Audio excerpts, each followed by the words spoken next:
Good morning সবাইকে। দেখো, আজকে পাইথনের ক্লাসে আমরা এরর কমপ্লিট করেছি, তারপর আমরা ফ্লো অফ কন্ট্রোল করব। তার মানে আহ, যখন কোনো পাইথন প্রোগ্রাম রান করে তখন কিভাবে কন্ট্রোলটা মানে কার্সারটা কিভাবে উপর থেকে নিচে নামছে সেই ক্রমটাকে ফ্লো অফ কন্ট্রোল বলে। এবং ইন্ট্রোডাকশন বলতে এইটাই বোঝানো হচ্ছে যে পরপর কোন লাইনের পর কোন লাইন কাজ করবে সেইটা ফ্লো অফ কন্ট্রোল। এরপর যেটা রয়েছে দেখো, ইউজ অফ ইন্ডেন্টেশন। ইন্ডেন্টেশন মানে হচ্ছে হোয়াইট স্পেস, মানে চারটে স্পেসকে একসঙ্গে যখন ব্যবহার করা হয় পাইথনে তখন ওটাকে ইন্ডেন্টেশন বলে। তো ইন্ডেন্টেশন যে কোনো জায়গায় কিন্তু ব্যবহার করা হয়।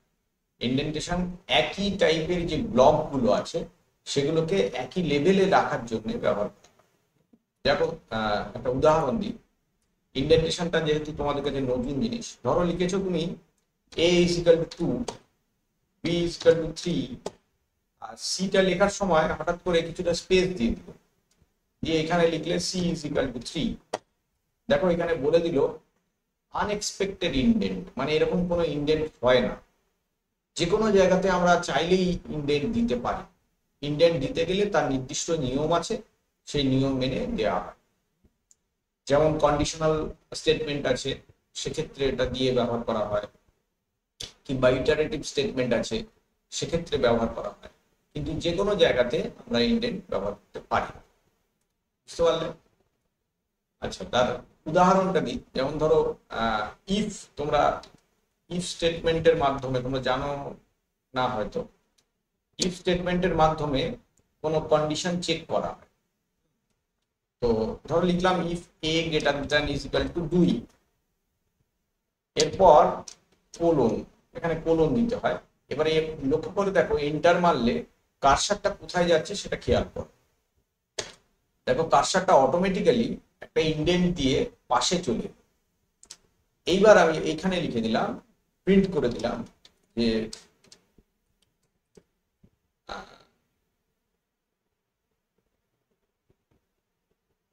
এ, একটা কথা এমনি ধরো বললাম যে এরকমই বললাম ইজ গ্রেটার দ্যান 2, এরকম একটা কথা লিখলাম, হয়ে গেল। এবার আরো একটা লাইন যদি এর ভেতরেই আমি রাখতে চাই, এখানে লিখতে পারি, কোনো অসুবিধা নেই। কিন্তু আমি বললাম না, আমি একটাই লাইন লিখব, তখন আমি এইটুকুই রাখবো এবং পরের লাইনটাকে আর ইন্ডেন্ট করব। তখন আমরা এখানে চলে যাব, দিয়ে নিচের লাইনে ধরো নেমে এলাম। দেখো অলরেডি প্রিন্ট হয়ে গেল এ ইজ গ্রেটার দ্যান 2। এটা তো ইন্টারঅ্যাক্টিভ মোডে বলে সঙ্গে সঙ্গে প্রিন্ট পেলাম। যদি আমরা ইয়েতে লিখতাম স্ক্রিপ্ট মোডে, তাহলে এটা সেভ হয়ে থেকে যেত, নিচের লাইনে আবার যেটা ইফের বাইরে স্টেটমেন্ট সেটা লিখতাম। এইভাবে আমরা ইন্ডেন্ট ব্যবহার করতে পারি। ঠিক আছে? আচ্ছা, এরপর যেটা আছে দেখো, এরপর তিনটে এক কথার জিনিস, খুব সোজা জিনিস, ফ্লো অফ কন্ট্রোল আছে। একটা হলো সিকোয়েন্সিয়াল ফ্লো অফ কন্ট্রোল, একটা হলো কন্ডিশনাল ফ্লো অফ কন্ট্রোল, আর একটা হলো ইটারেটিভ ফ্লো অফ কন্ট্রোল। এটা ফ্লো হবে। তো এবার এগুলোর মানে কি? এগুলোর মানে হলো, যখন পাইথন প্রোগ্রাম রান করে তখন যদি প্রত্যেকটা লাইনই প্রিন্ট করে, প্রত্যেকটা লাইনই যদি এক্সিকিউট করে, তখন সেটাকে বলে সিকোয়েন্সিয়াল ফ্লো অফ কন্ট্রোল। ঠিক আছে? মানে বাই ডিফল্ট পাইথন এটাই সাপোর্ট করে। আমি একটা উদাহরণ দিচ্ছি। দেখো, আমরা একটা স্ক্রিপ্ট মোডে একটা প্রোগ্রাম লিখছি, ছোট্ট প্রোগ্রাম, লিখলেই বোঝা যাবে। প্রথমে হ্যালো ওয়ার্ল্ড লেখা আছে, এগুলো আগে তোমাদের দেখিয়েছিলাম। আর একটা লাইনে লিখলাম হ্যালো ওয়ার্ল্ড এগেন, আর একটা লাইনে লিখলাম hello world again again again again, এই তিনটে লাইন করলাম। ঠিক আছে? আচ্ছা, এবার আমি রান করালে কি হবে? আমার তিনটে লাইনই প্রিন্ট হবার কথা, তাই হবে। এই ধরনের ক্ষেত্রে এটাকে বলা হয় সিকোয়েন্সিয়াল ফ্লো অফ কন্ট্রোল। হ্যাঁ, আমি একটু দেখাচ্ছি। দেখো, এখানে একটা অপশন আছে আমাদের লাইন নাম্বার দেখানোর। আমি লাইন নাম্বার 1 2 3 করে দিলাম বোঝানোর সুবিধের জন্য। তো এটাকে আমি এবার রান করাচ্ছি। খেয়াল করো, রান করলে 3টে লাইনই প্রিন্ট হবে। এই দেখো, hello world again, hello world again and again. ঠিক আছে, তার মানে সবকটা লাইনই প্রিন্ট হবে। এইরকম ক্ষেত্রে আমরা বলি যে সিকোয়েন্সিয়াল ফ্লো চলছে, মানে প্রত্যেকটা লাইনের এক্সিকিউশন পরপর হচ্ছে। যখন কিছু লাইনকে বাদ দিয়ে কিছু লাইন রান করে তখন সেটাকে বলে কন্ডিশনাল ফ্লো অফ কন্ট্রোল। ঠিক আছে, যেমন ধরো এই প্রিন্টের সময় আমি একটা ভেরিয়েবল ব্যবহার করছি, এক্স ইজ ইকাল টু 2, বা এটা ইনপুটও নিতে পারি ইচ্ছে করলে আমরা।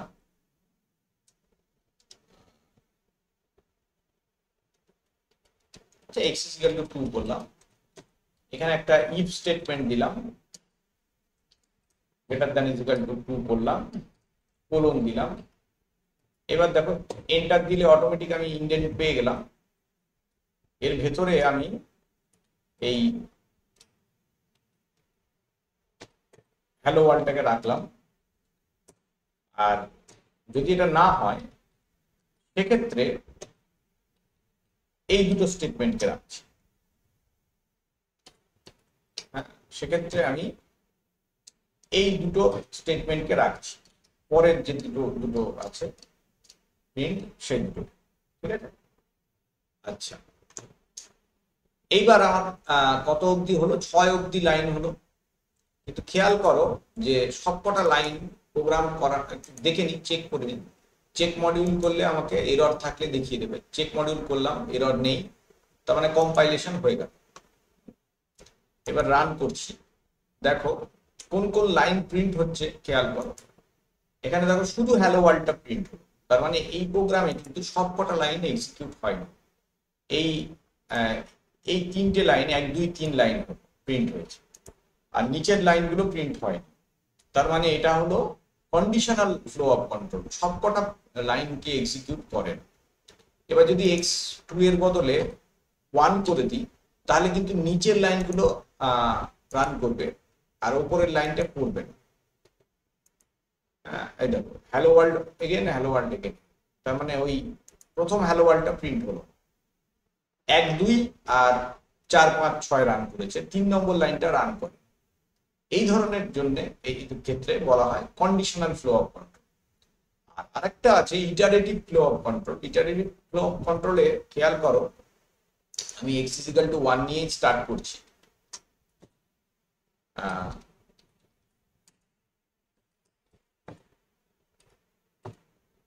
এটা লেখার পর দেখো x কে প্রিন্ট করছি, আর আরেকটা লাইনে কি করছি, x এর মানটা একটা বাড়িয়ে দিচ্ছি। ঠিক আছে, x এর মানটা বাড়িয়ে দিচ্ছি।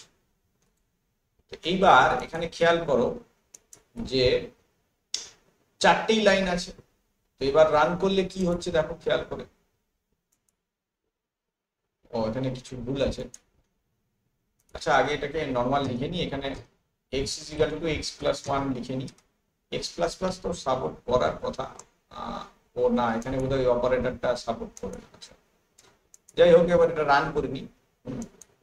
এবার দেখো 1 থেকে 10 অবধি প্রিন্ট হয়ে গেল, 1 থেকে 10 অবধি প্রিন্ট হয়ে গেল। ঠিক আছে, অথচ আমার লেখা দেখো 4টে লাইন। তার মানে তুমি বুঝতে পারছো যে একই লাইন বারবার রান করেছে, তার জন্যই ওটা অতবার প্রিন্ট হয়েছে। এই ধরনের যখন বারংবার একই লাইন রান করে সেটাকে বলে ইটারেটিভ ফ্লো অফ কন্ট্রোল, মানে কন্ট্রোলটা একই জায়গায় বারবার ফিরে আসে, বারংবার একই লাইন রান করে। ঠিক আছে, তো আজকের ক্লাসে আমি তোমাদের এই কটা জিনিস বোঝালাম, মানে ফ্লো অফ কন্ট্রোলটা বোঝালাম। পরের ক্লাস থেকে আমি ওই যেগুলো স্পেসিফিক কন্ডিশনাল আছে, কন্ডিশনাল স্টেটমেন্ট আছে বা ইটারেটিভ আছে, যেগুলো আছে ওইগুলো পড়া। তো এই ব্লকটাতে তোমাদের এইটুকুই ছিল সিলেবাসে, এইটুকু করিয়ে দিলাম। ঠিক আছে, এর পরের দিন থেকে আবার পরের ক্লাসে আবার নেক্সট অংশটা করাবো। থ্যাংক ইউ সকলকে, প্রত্যেকটা ক্লাস অ্যাটেন্ড করো, ভালো লাগবে, এবং লাইক করবে, শেয়ার করবে। কোনো প্রশ্ন থাকলে কমেন্টে অবশ্যই জানাবে।